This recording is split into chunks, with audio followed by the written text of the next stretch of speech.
Assalamualaikum dan salam sejahtera. Hari ini kita masuk kepada tajuk yang terakhir iaitu software development flaw. Kelemahan pembinaan software. Dekat sini kita start dengan satu study case lah.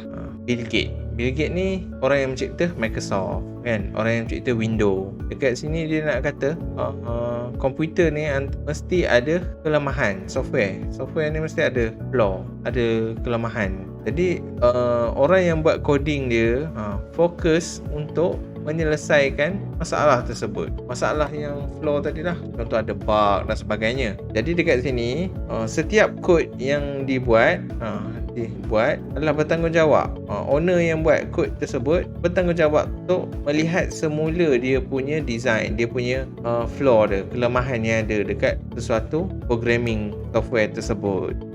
So software kebanyakannya dia mesti ada kelemahan dia, bergantung kepada coding dia lah.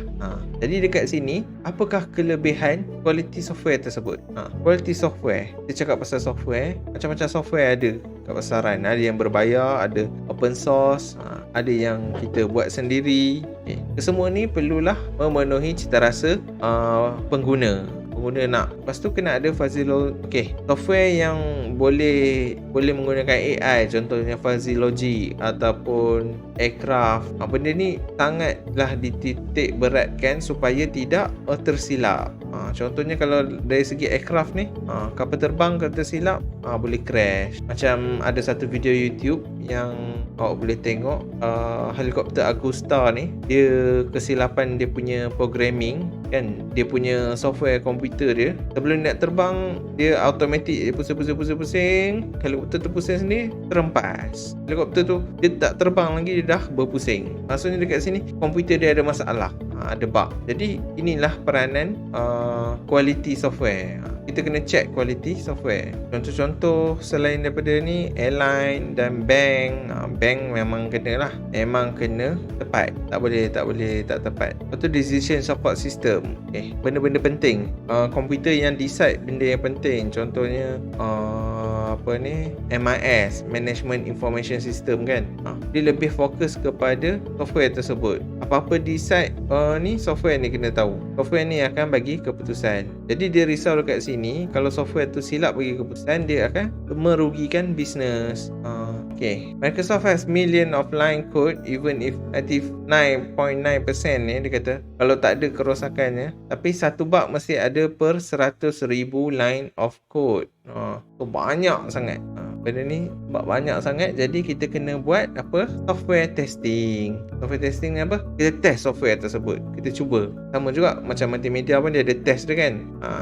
Dia ada video testing, dia ada ni. So kat sini cara ARM dia terbahagi kepada dynamic test. Dynamic ni kita nak tengok lah result dia yang kita anggarkan dengan yang sebenar sama ke tak. Dynamic black box testing, dia kata kita test input output dia, kita masuk dan keluar dia sama ke tak macam yang kita nak. Tapi biasanya kalau black box ni kita tak tahu apa dia punya keputusan dia. Macam white box testing pula, internal working that unknown.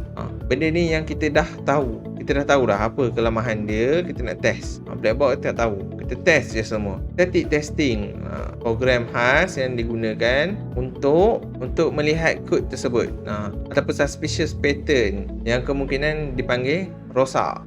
Selain itu adalah integration testing, system testing dan user acceptance testing. User acceptance testing ni kebanyakannya multimedia dengan IT dua-dua ada lah, kan, IT semua ni ada. Software capability maturity level. Maturity ni yang mana yang matang, software yang boleh digunakan. Maksudnya not perform standard 25% ada kesalahan, error. Yang boleh dikawal lagi yang seperti diplankan dan automatic adalah 40% sahaja. Define atau manage 24% sahaja yang ada error. 25% atau lebih ni tak boleh terima lah. Manage or control using statistic adalah 6%. Kalau ikut pengiraan 6% lah. Optimize, kita nak improve dan optimize adalah sebanyak 7%. Bila dikira 6%, kalau nak optimize 7%. 7% sahaja dia punya defect. Tahu kat sini. Ini contohnya lah. contoh ni, contoh dah lama dah, TN50 ni patut dah tak ada dah ni. Dah lain kan. Okey, dekat sini kita nak tengok apakah impact terhadap software tadi. Dari segi kematangannya. Apabila satu software ni dicipta, makin lama dia akan update. Dekat situlah dia akan mencapai lebih baik dia punya mengurangkan dia punya bug error tersebut. Ini antara isu lah. Isu yang ada pada apa ni, quality software ni. Boleh menyebabkan kematian, boleh menyebabkan kerugian, dan software tersebut dia punya tu boleh dipercayai ataupun tak boleh nak dipercayai.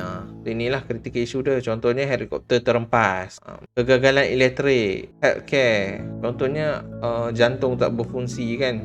Datang daripada mana? Daripada alat yang tersilap programming. Kalau dekat sini kita ada checklist. Checklist yang digunakan, software yang nak digunakan semasa check tadi, ada disediakan training tak, ini management selia tak, dia kata dia tengok tak mana buat kerja. Dynamic and static software testing dah buat belum, dia buat tak white box dan black box testing. Terus mengikut ACM, Association of Computing Machinery Code Ethic and Professional. Secara dia manusia kena buat macam ni lah.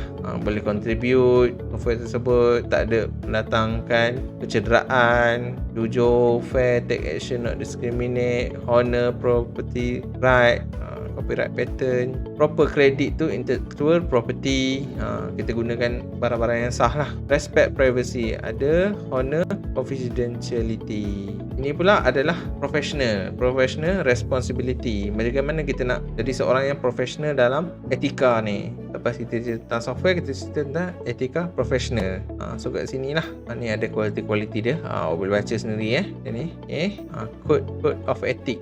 Honor ni wajib adalah public understanding of computing and consequences. Kena tahu tentang komputer lah. Public understanding, pemahaman komputer kepada umum. Dan cara nak akses komputer ni, betul ke tak betul, berdasarkan penggunaan yang betul, bukan ceroboh komputer orang dan sebagainya. Okey, setakat itu saja untuk chapter terakhir kita. Okey, sekian, terima kasih. Assalamualaikum.